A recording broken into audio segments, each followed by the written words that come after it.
Hello and welcome to the Sea of Startups, where we dive into the stories behind the startups in Southeast Asia. I'm your host, Kevin Brocklin, managing partner of Indelible Ventures. Now, if you're a founder or funder looking to learn more about what drives the startups in Southeast Asia, this podcast is for you. We're about to sit down with founders to uncover the unique insights into the origins and motivations behind launching their startups. We'll uncover the stories behind the struggles, the ups, the downs, guided from the view of an entrepreneur. So, without any further ado, let's jump into today's show.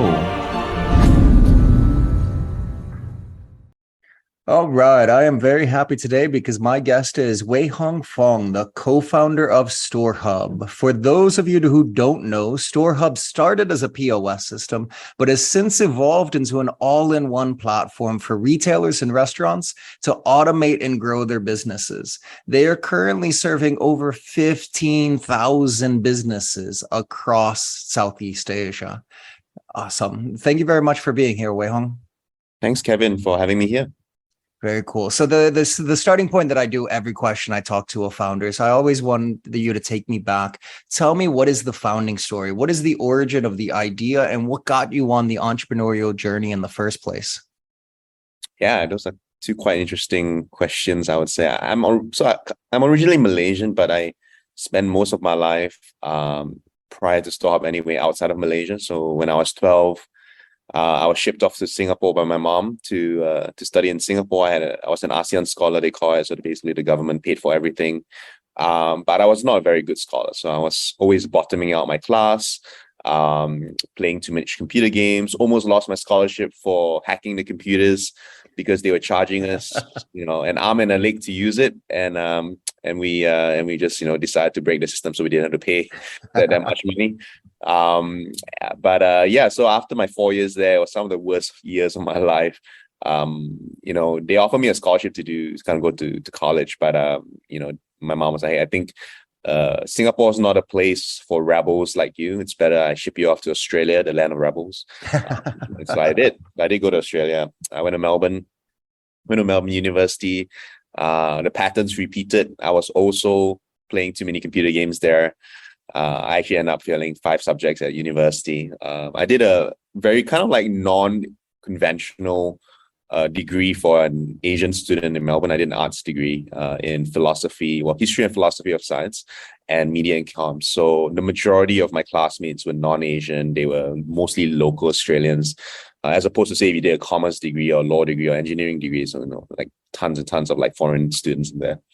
So I graduated, albeit 1 semester late because I failed about 5 subjects at university, playing too many computer games, and kind of like stumbled into entrepreneurship from there. So I like to call myself a bit of an accidental entrepreneur. I know a lot of people these days, they have aspirations to be an entrepreneur. I didn't. I thought I would just go, work in marketing in some tech firm or something like that.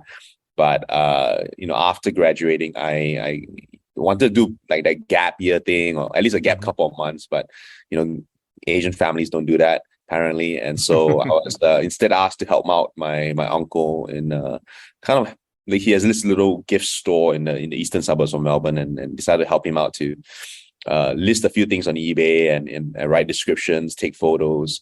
One thing led to another. That actually became a full-fledged business. So in the first year, I decided to kind of just plow myself straight into it, and we grew that business from the first to the second year of about $300,000 of revenue in the first year to about $1.8 million of revenue in the second year.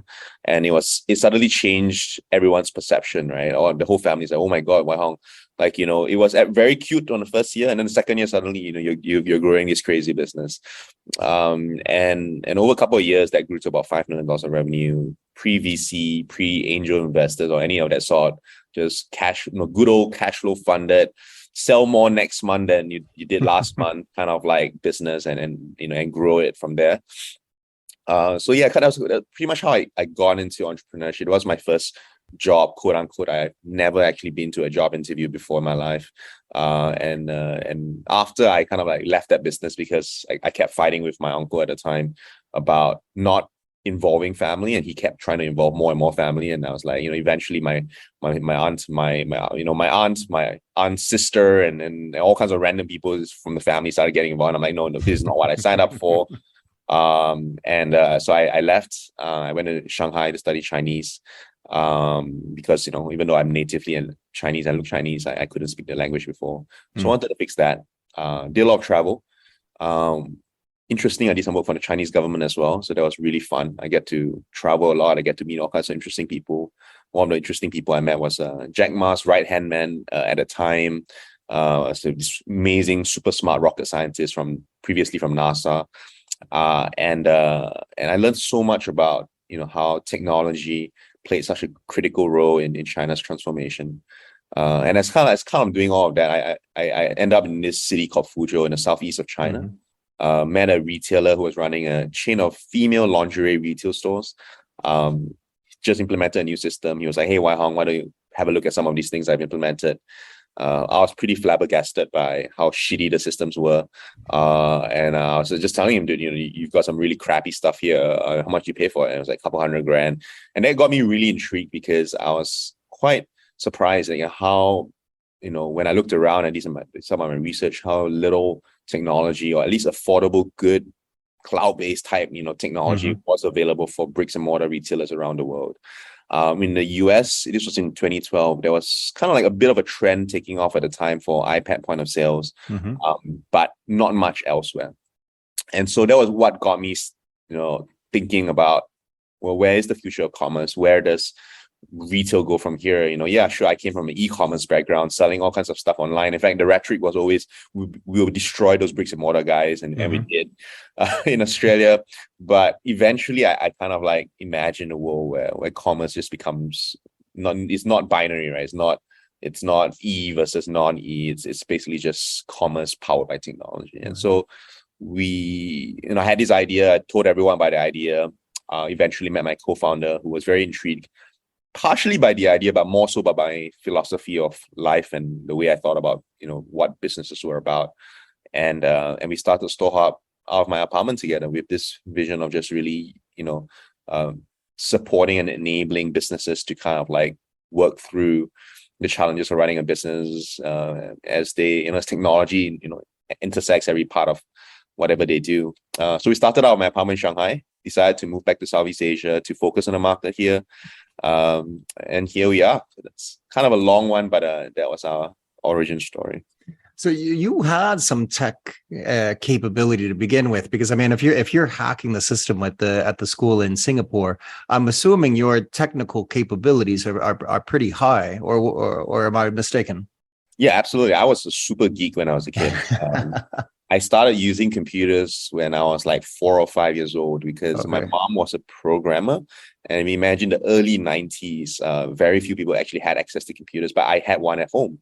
Right. So I was doing all kinds of stuff with computers from a very, very early age. In fact, I used to tell my mom, hey, Mom, when I grow up, I'll be the world's greatest hacker and I'll marry a computer.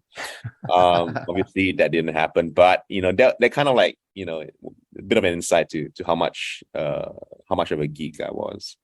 Well, instead of a hacker, maybe you can call yourself a growth hacker, because you have been able to successfully scale a business. So maybe it's just a different type there. Yeah, I think the principles of hacking and the way you approach things, that definitely has many carry on benefits into other areas of life. So let me ask you. So you met your co-founder when you were in Shanghai. How long did you guys know each other before you decided to launch a business together? Because I know a lot of founders always struggle with the co-founder sort of like, who do I bring on? When do I bring them on? That kind of stuff. Yeah, ours was a really kind of a fairy tale story in itself. So I told that, like I say, I was very liberal with ideas. So I told everyone about my idea.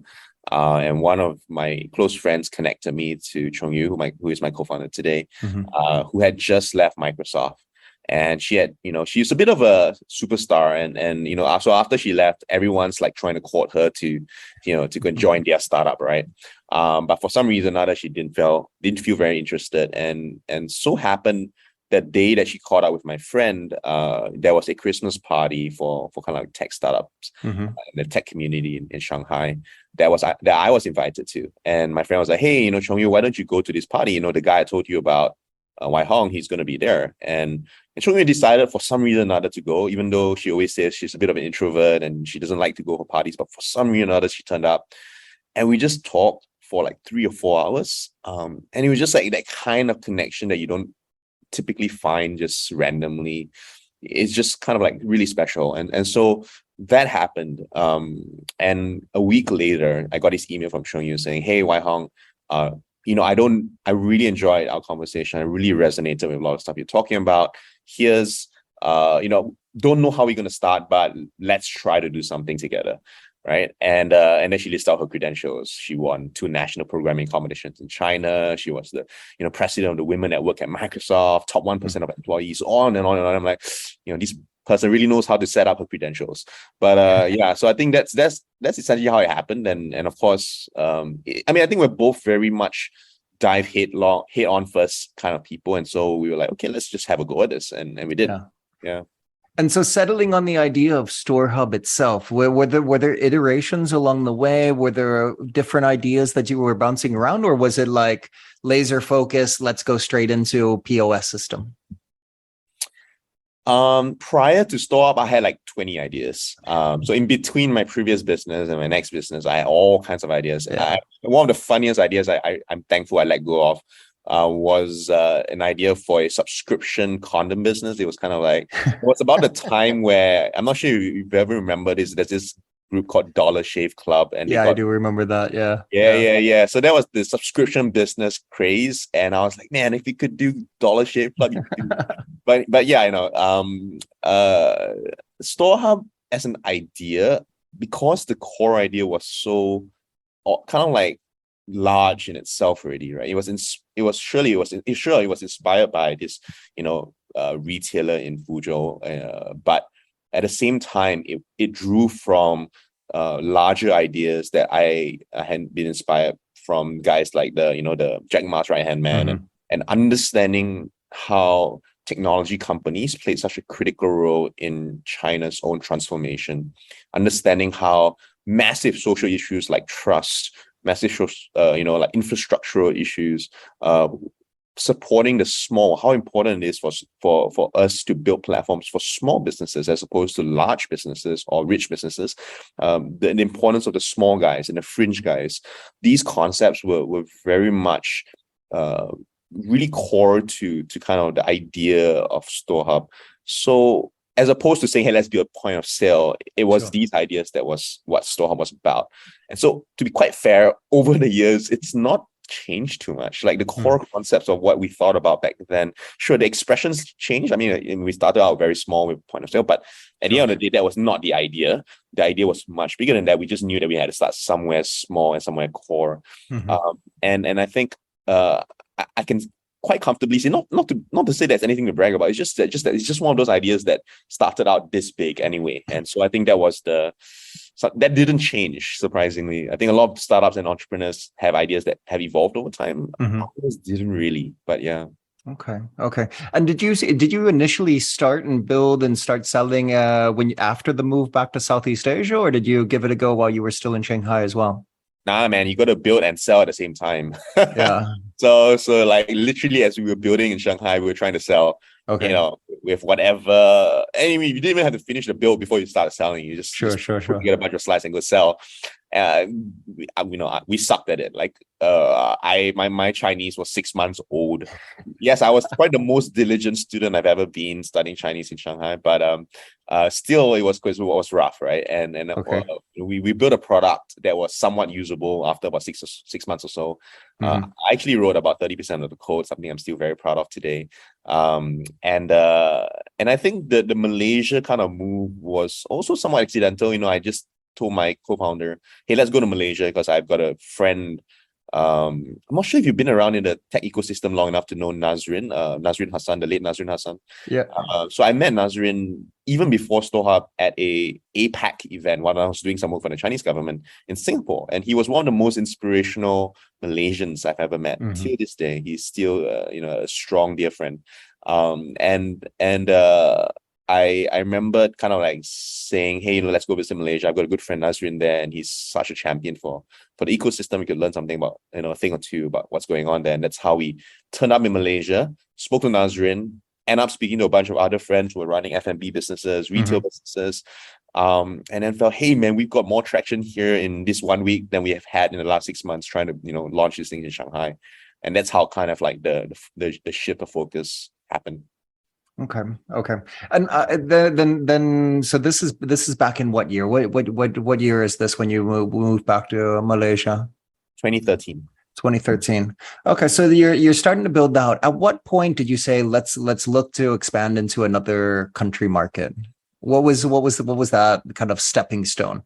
Because I'm picturing, and correct me if I'm wrong, but there's a lot of face-to-face or direct selling, calling up restaurants, calling up stores, and basically doing a more sales-led approach. Yeah. Yes and no. So a lot of businesses that do what we do a lot of door-to-door sales, especially back in the day. We were one of the few pioneers in marketing-led sales, where we did a lot of digital marketing into a very intensely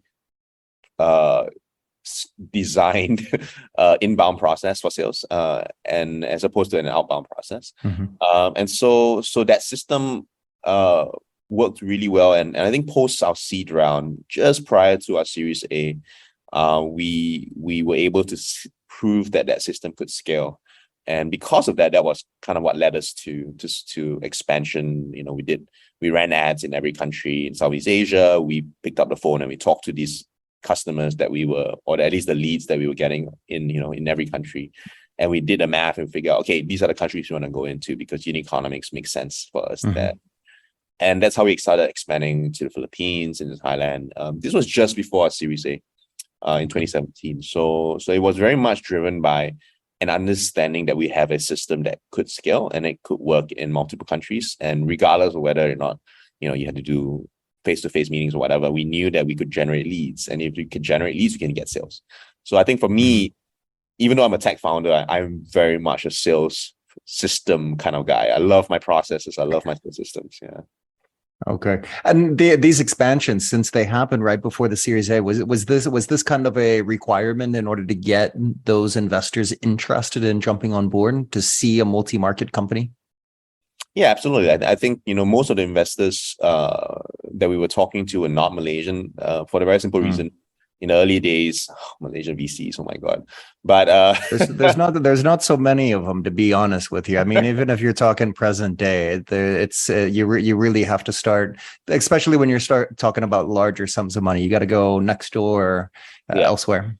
Yeah, absolutely. And I mean, to be fair, Cradle, was one of the few Malaysian VCs that came in on Series A, but again, still, I think mostly because of small check sizes, right? I think that was the challenge. And so we were very clear. In fact, we've been talking with VCs regionally from even at the seed round, right? So because we were talking to people from early days, we knew that, hey, if you want to close your Series A, you need to have a large enough market.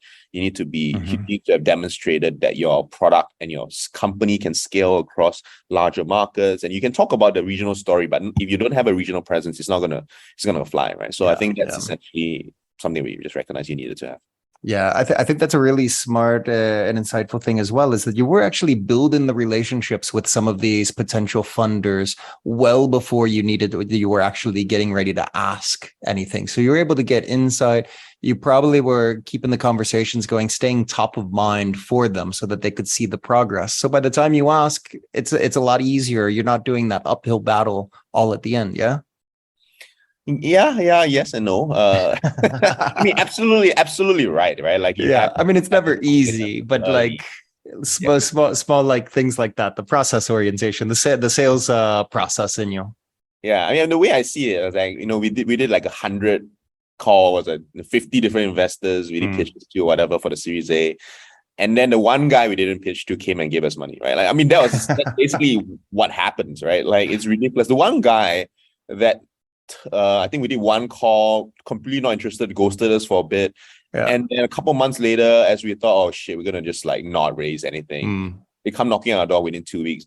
boom, term sheet, right? So it's kind of like it is, you got to do the work, and then you just got to pray you get lucky. Like it's kind of like the both, you know what I'm saying? It's not either or. It's Okay.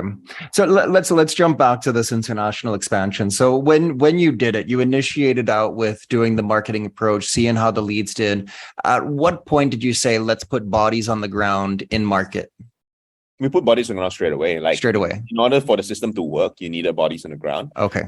Just because it was marketing driven funnel, funnel sales, it doesn't mean that you don't need bodies on the ground. You still need bodies on the ground for two purposes. One, you need to service the customers, and two, you need to close the deals. And I think we're still at a stage, even till today, that requires kind of like, that kind of approach. Okay. So then let me ask you on the talent side then. So like when you're expanding into a new market, there's obviously challenges around selecting the proper talent, training the talent up, getting them onboarded, all of those characteristics. How did you tackle that with the first market? And now that you're in several other countries, how has it evolved since that beginning point? How do you tackle that? By literally falling down and picking yourself up again, and falling down, picking yourself up again. I mean, literally, like you'll be tackled when you're trying to tackle stuff. We've refreshed our Philippines and Thai teams 2 or 3 times now. Okay. Complete change of people. So it is quite interesting. Like I guess that journey, figuring out, okay, the nuances, which markets, which cultures. How do you assess better, right? In some cultures, they're just brilliant speakers. They know how to talk and sell themselves up. So you can't just because in Malaysia, if someone talks well, they're generally quite good. But I mean, if they can articulate themselves well. But of course, you're gonna miss out gems on the guys that don't talk well, and so you're dealing with very different types of problems in every market where you have to figure out, okay, who are the doers, who are the talkers, how much weight do you kind of attribute, what processes do you put them through to really assess. And so I think the expansion in those markets have been really challenging on that front. A lot of people tell us you need to find that country manager first, then you're sorted. It's not so easy. I think when you're not a heavily funded company, it's not so easy to just dangle big carrots in front of people and then get a country manager that works. Oftentimes, it's a lot of on the ground work, and so I think for us, that was our story. I know some people have been very successful at doing the launchers and country managers, but we kind of like went the route of building operational and sales teams and kind of like scale from there.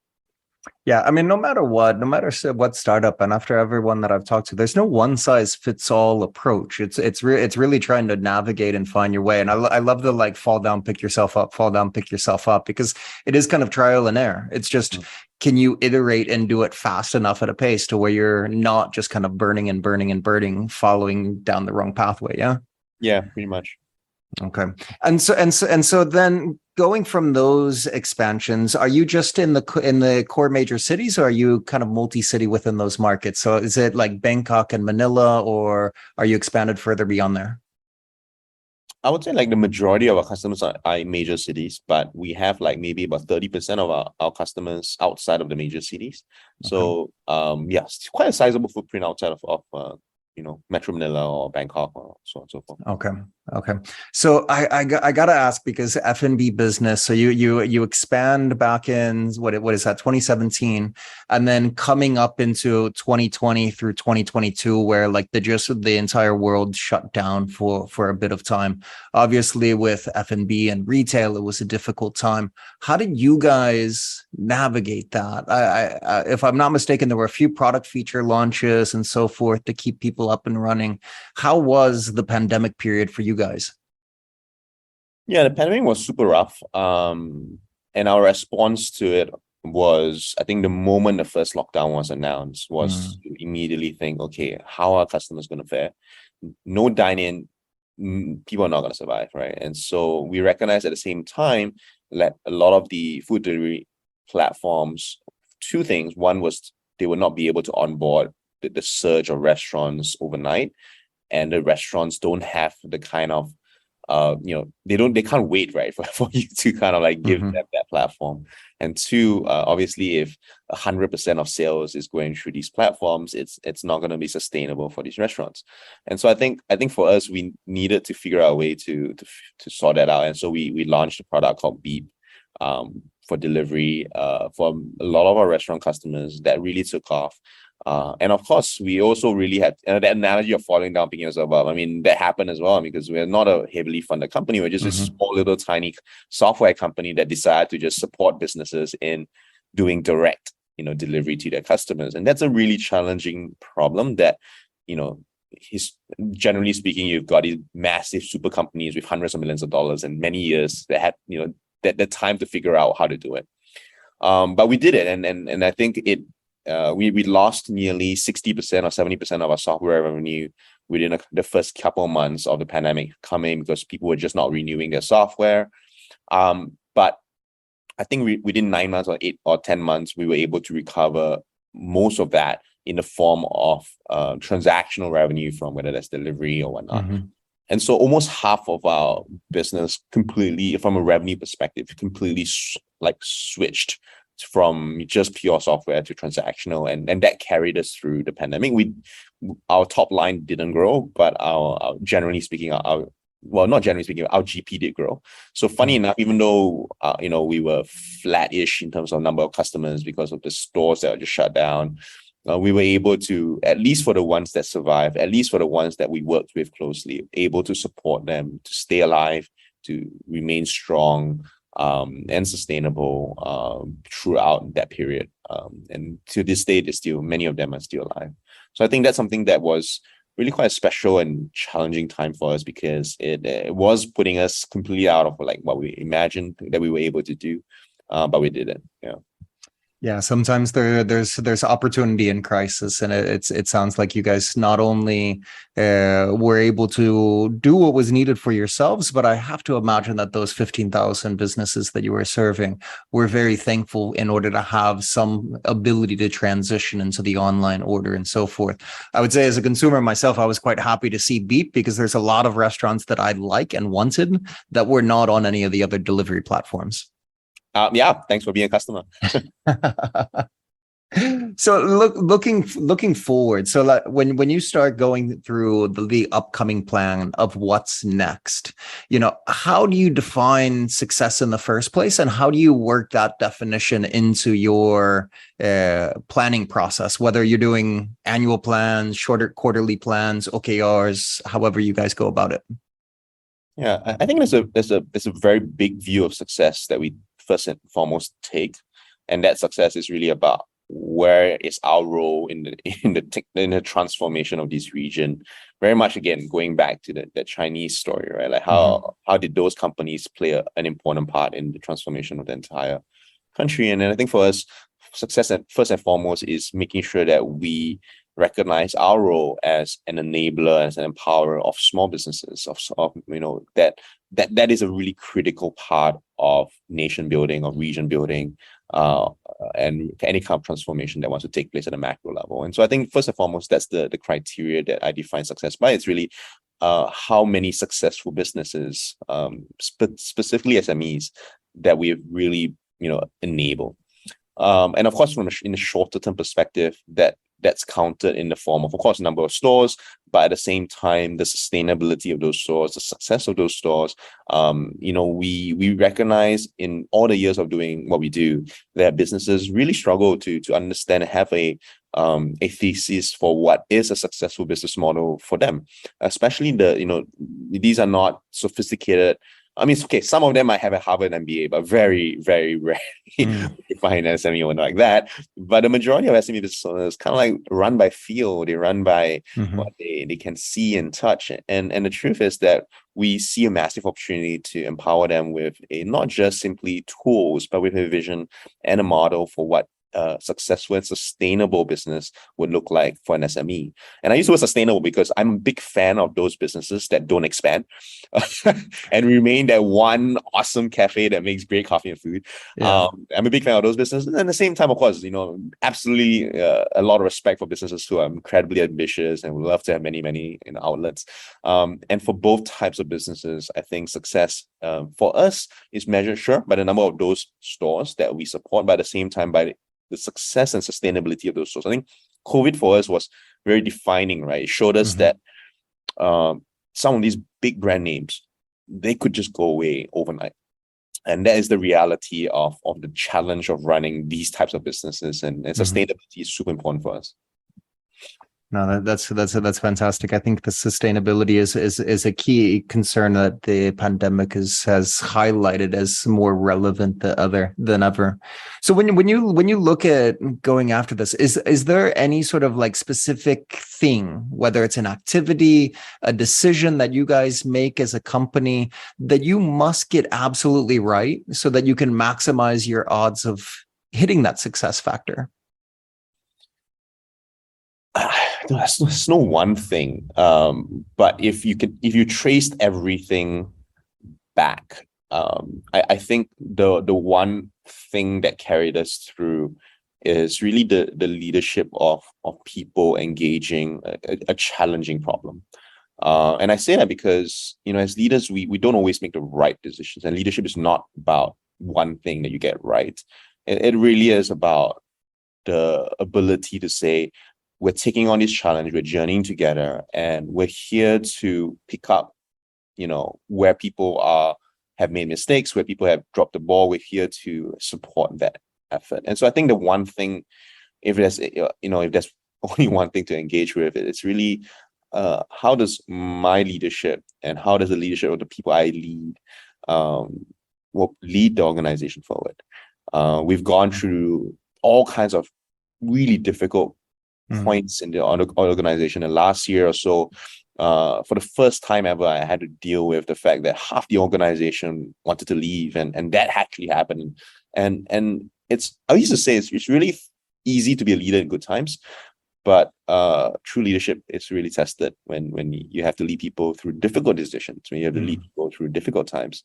And we're seeing that, right? We're seeing companies having to go through that process, especially in the last 2 years. And I think moving forwards, to be able to take that foundation, to take the kind of clarity you have from those experiences as a map towards where we're heading, I think that's absolutely critical.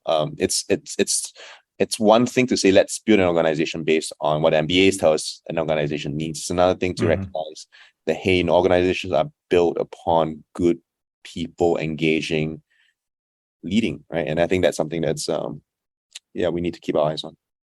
No, I find that immensely insightful. The difficulties of going through the time period that was, because when things are always up and to the right, it's really easy. You don't have to do a whole lot because everyone's happy. It's managing the difficult times. But I also find it interesting. You talked about the leading the next set of leaders as well. So how do you approach kind of elevating that next set of leaders and bringing up people that can take charge, take on tasks, take on some level of autonomy as well? How do you approach that when kind of grooming leaders?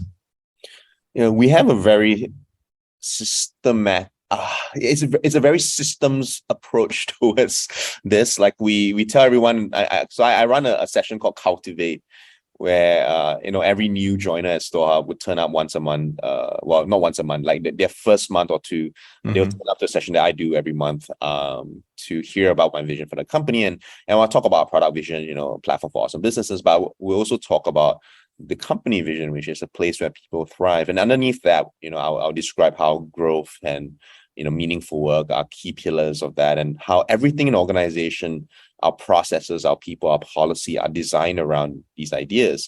And so this specific idea about growth and leadership, or specifically the growth of leadership, is an idea we take quite seriously. So we do something quite radical, I would say, or not super radical these days, but somewhat radical in the sense that we do monthly reflections and performance ratings across the organization. So every person gets a rating and they have to do reflections. And all of those reflections and ratings get vetted by HR and the CEO's office.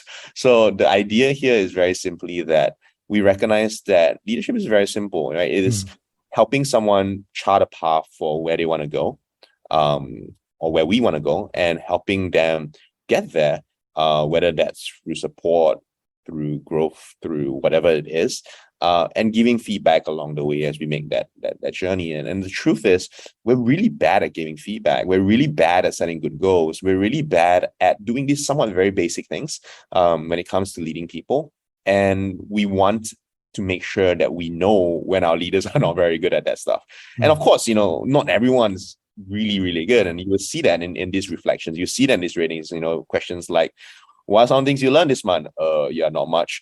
Boom. Right? And okay, someone's got to pull this guy aside and say, dude, that's not good enough, right? Or what feedback do you have for the person that you're leading?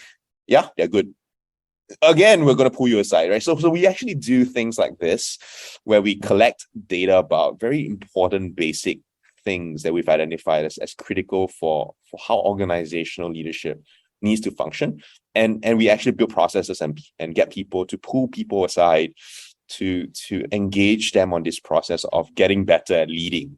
So that's one example of something we've designed into the system of the organization. And of course, I engage leaders on multiple fronts, on different types of activity, more qualitative-ish. But I would say it's a combination of that plus all the other things that we've designed into our system. No, I love it. I mean, when it comes down to it, people are the number one asset. So you got to put in the work in order to try and maximize what you can get out of your team, because it's building an organization. It's building everyone that's going to be revolving around whether or not you're going to hit your goals. I am curious though, is this entirely in-house built, or are you utilizing any sort of software in order to help you kind of keep track of all of the feedback, document it, drive those loops of all those touch points? Yeah, we use a platform called Bamboo for HRIS. It's not the cheapest piece of software out there, but it works. And I mean, of course, we use a whole bunch of tools, but in terms of like the thinking behind all of this, it's mostly in-house. Yeah. Okay, cool. That's awesome. Let me transition into the final closing questions, the questions that I ask everyone. And so the first one is, since we were just talking about tech tools, what is the one tech tool that you personally just cannot live without? It's a calendar app called Fantastical. Honestly, like, I don't know why people don't use it as much, but it's fantastic.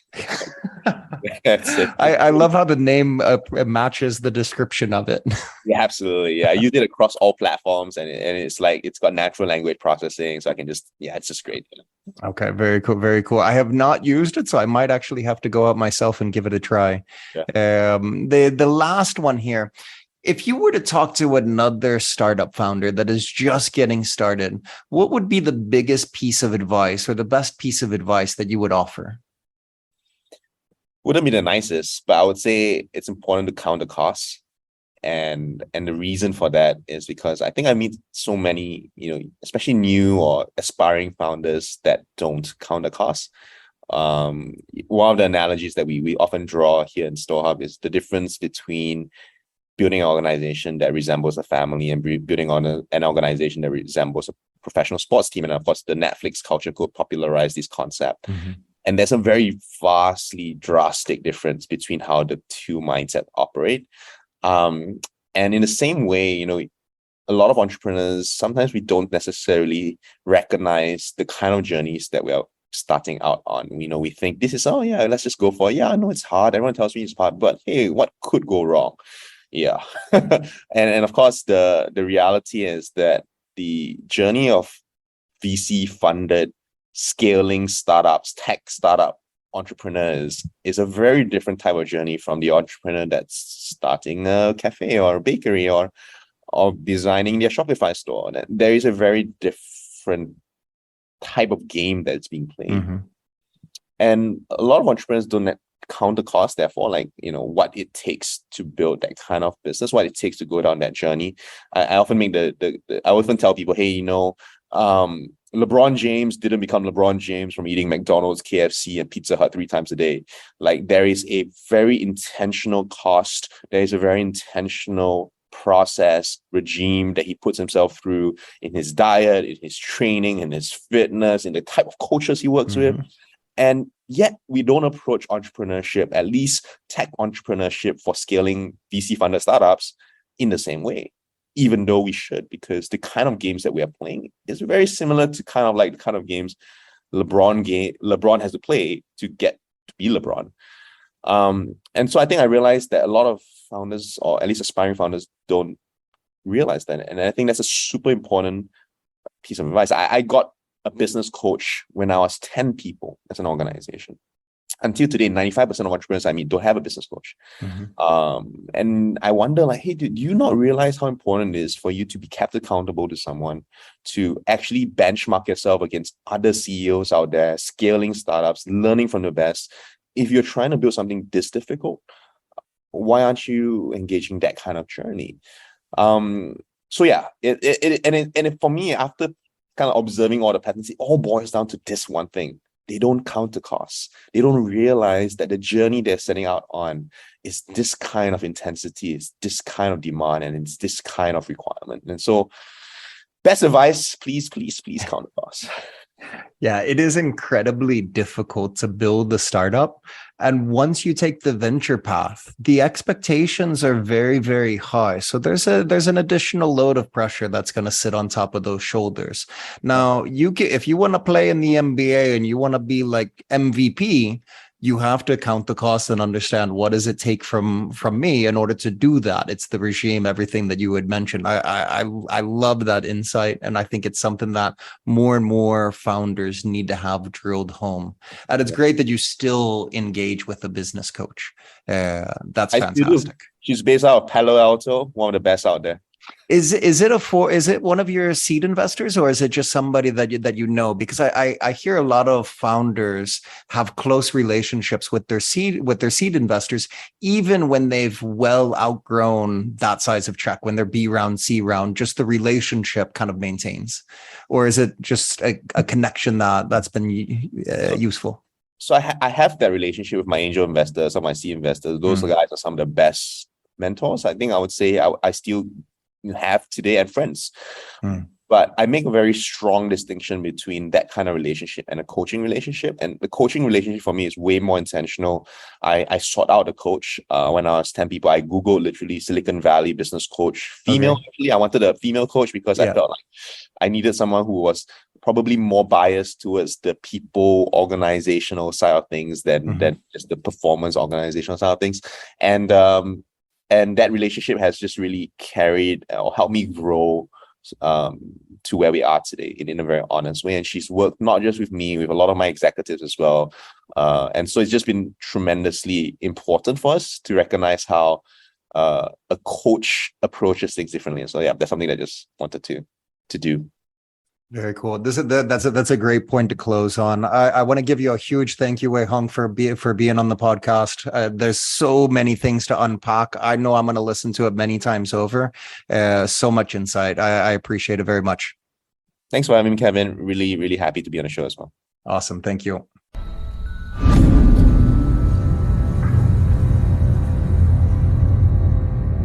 All right, that wraps it up for another fantastic episode of the Sea of Startups. If you've enjoyed this episode, please share it with a friend. Go onto iTunes or wherever you get your podcasts and leave us a review. It's the best way for us to get discovered and to have these startup stories reach a broader audience. If you have any suggestions or would like to get in touch, you can email me at kevin@indelible.vc. As always, I'm your host, Kevin Brocklin from Indelible Ventures, and this is the Sea of Startups.